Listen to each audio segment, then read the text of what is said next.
magandang araw sa ating lahat, mga kapatid. Mayroon lang akong i-share sa inyo yung para sa kabutihan sa ating katawan. Mga kapatid, itong herbal na ito, marami ito sa mga kahit saang lugar, sa daplin sa karsada, kahit saan, doon sa mga rice field, kahit saan ito makikita. Itong ang tawag sa amin ito ay bagras. Itong klaseng herbal plant ay kinakain ng mga karabaw at kanding. Maraming ang makukuha natin na gamot para sa ating katawan, lalo na sa mga senior. Kailangan sa atin ang mga strong may immune system na tayong mga senior. Kailangan natin ang mga vitamina, ang mga protina, hindi lang sa pagkain, sa prutas at sa pagkain. Mayroon sa herbal na makukuha natin ang itong klase ng mga herbal. Itong bagras ay ang makukuha natin ay yung mga kasuka-suka, yung mga high blood, yung mga arthritis, at iba pang mga iba pang mga sakit. At hindi lang ito ipang-mix ko ito sa ibang mga herbal ng mga medicine. Okay, pagkatapos dito, proceed naman tayo dito. Kukuha naman tayo ng itong na tinatawag ito na sampalukan. Marami itong nakapost about ini nga mga herbal plant. Sampalukan. Kukuha lang ako ng tatlong puno ng sampalukan at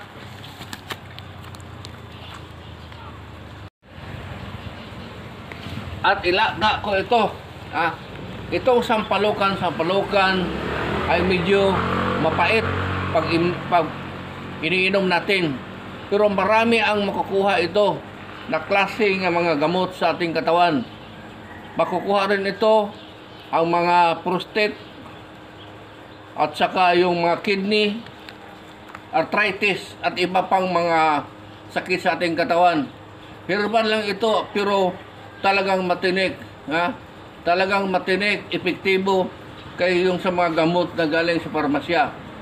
Magkaiba kasi ang gamot sa parmasya at sa gamot sa mga ordinary nga herbal plant.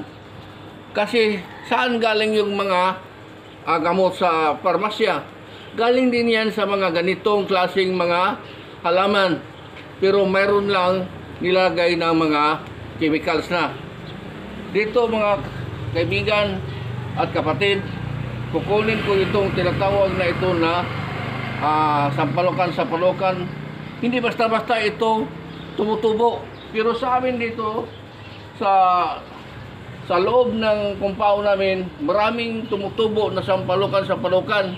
Hindi basta-basta ito tumutubo.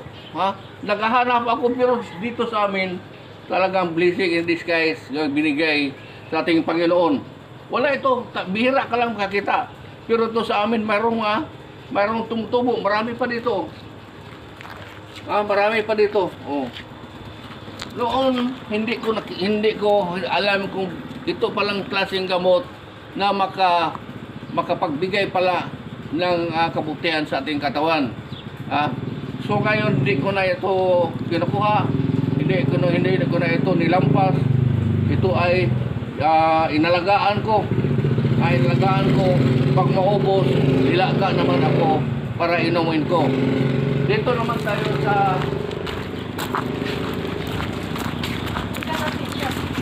tayo sa tanim kong abana o guabana.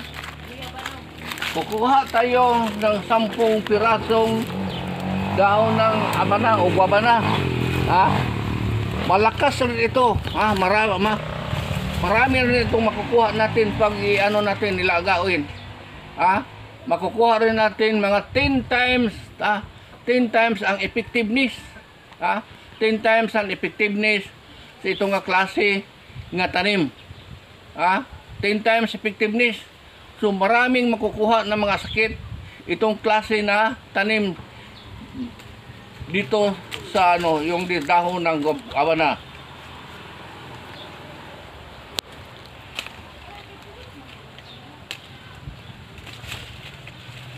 Na abana, kukuha tayo ng 10 dahon at i-mix natin sa paglaga sa itong klaseng ng mga gamot, yung sampalukan at bagras, at saka ito namang dahon ng abana. So ulitin ko, 10 times stronger itong klaseng herbal nga gamot. Maraming makukuha, high blood, diabetic, mga kasukasukaan at iba pang mga klase mga sakit. Okay, dito naman tayo sa ibang klaseng herbal plant. Dahon ng bayabas. Very effective itong dahon ng bayabas. Kukuha na akong 10 dahon ng bayabas. Ito ang tinatawag na antibiotic. Pwedeng inumin natin. Pwedeng ilagay natin kung meron tayong mga katol-katol doon sa natin, sa mga tiil natin, mayroong mga samad, at pwede ilaga kasi antibiotic itong dahon ng bayabas. Pwede rin inumin. So kukuha ako kahit 5 lang ng dahon ng bayabas. Ito ang lagi kong iniinom. Ito ang lagi kong iniinom. Pagkatapos, dito naman tayo.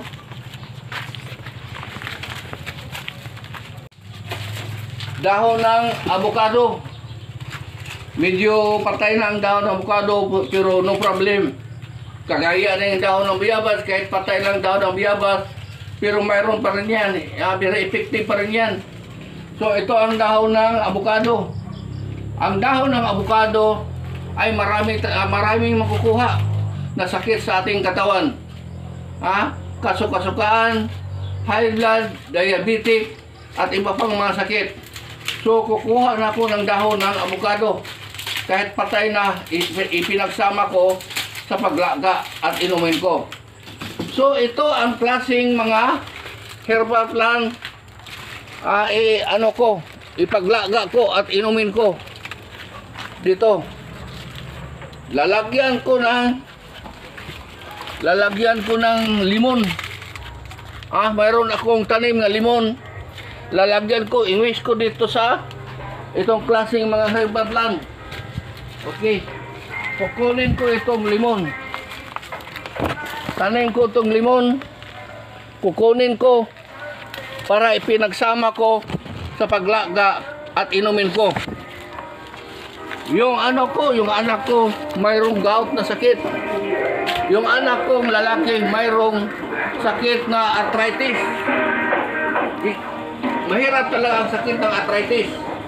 Ito ang advice ko sa kanya, laging umiinom ng mga herbal plant at ilaga at inumin. Inumin natin ito bago kumain. Sa twice a day. Bago kumain ng umaga, bago kumain ng gabi. Inumin natin itong klaseng mga herbal plant. At very effective talaga ito kasi nagmimix na. Yung ibang mga kapatid at kaibigan natin naglaga ng mga herbal plant, isang klase lang, 2 klase. Pero sa akin, iba. Maglaga ko maraming klaseng mga herbal plant at lalagyan ko pa ng limon. Lalagyan ko pa ng limon. Ang paglaga ko, ito ang klaseng na mga herbal plant. Mga kaibigan, mga kapatid, kailangan natin ang katawan natin, hindi lang sa gamot ang nangailangan natin, hindi lang sa pagkain ang nangailangan, hindi lang pagkain sa prutas ang nangailangan para magkaroon tayo ng vitamin, magkaroon tayo ng protina, at iba para magkaroon tayo ng strong immune system sa ating katawan, lalo na tayong mga senior citizen. Kailangan rin natin, mga kapatid, mga kaibigan, kailangan natin na tayo umiinom ng mga klase-klaseng mga herbal plant. Kasi noon, alam mo, hindi pa high-tech noon. Alam mo, ang nakakaalam lang noon yung herbal plant, yung mga insect lang talaga. Maliit pa ko. Alam ko na yung mga insect noon, anong sikretong mga gamot galing sa itong klaseng mga halaman. Pero ngayon, high-tech na, malalaman natin ang lahat ng mga taniman, kahit nandoon lang sa doon lang sa karsada, doon lang sa mga rice plant, tumutubo lang sila. Pero malaki ang makukuha natin pag iniinom natin. At lalo na ipagdasal natin sa Panginoon at mayroon tayong trust and confidence sa Kanya. So mga kaibigan, mga kapatid, ilaga ko ito mamaya pagtapos maglaga, ipakulo mo ng 30 to 40 minutes katapos inumin mo. Mga kaibigan, itong dahon ng bagras, pututulin muna natin. Iwan lang ang itong dahon sa kanya. Ang ilaga natin iyong gamot.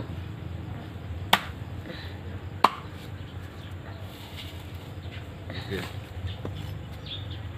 So, balikan ko, mga kaibigan, kapatid, kailangan ilaga natin yung mga nagklaseng mga herbal plant at ilaga natin 30 to 40 minutes at inumin. Bago inumin, huwag ka munang kumain. Uminom ka bago ka kumain ng umaga at panggabi para maging effectiveness. So marami ka talagang maobserbahan mo sa katawan pag umiinom ka na. Irregularly mo ang pag-inom itong klaseng na mga halaman. Maghanap kayo kahit saan, lalo na yung sampalokan, mahirap hanapin yan. Well, problema sa biyabas, walang problema sa bugado. Ang limon, problema. Mayroong mga limon pinagbili sa mga tindahan, pero bira lang hindi yung klaseng ganitong limon. So, i-mix mo lahat yan. Pag-mix yan, pugasan lang mabuti, ilaga mo. So, 30 to 40 minutes ang paglaga, tapos inumin mo.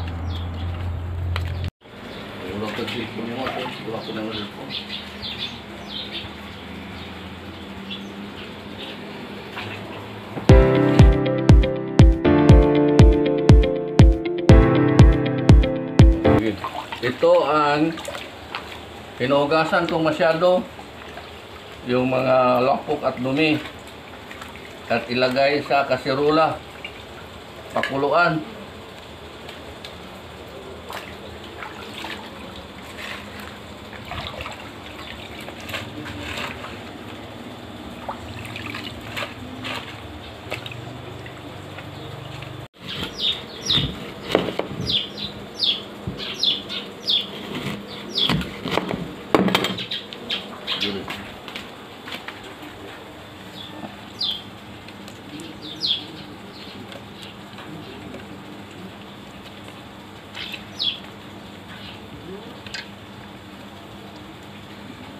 Ipinagsama yung limon, yung juice ng limon kasama yung panit para maging effectiveness.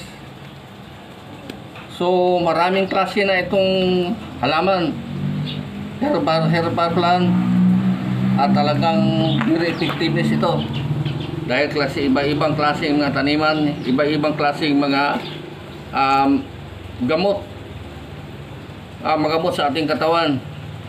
Nilagyan ng half na limon, yung juice ng limon at sa yung katawan ng limon, at ipaglaga natin.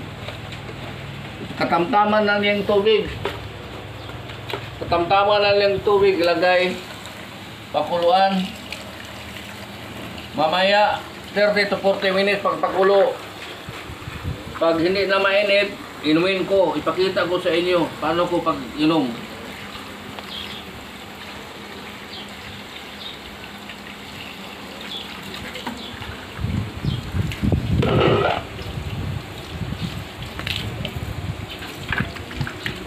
Katamtaman lang ang tubig ilagay.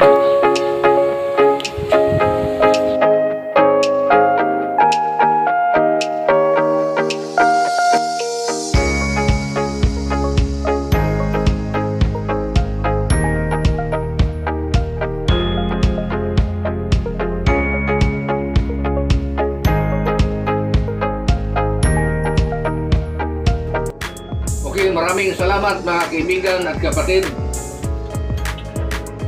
Bago tayo uminom, ipagdasal muna natin sa may kapal. Sana ang mayroon tayong trust and confidence sa kanya. Pablisingan yung mga herbal plant na ininom natin. Hindi kagaya ng gamot na mayroon side effect. Pero ito wala talaga side effect ang mga herbal plant. So, ipagdasal natin ang pag-inom para mas super ang effectiveness na ininom natin sa ating katawan. Maraming salamat at God bless to all.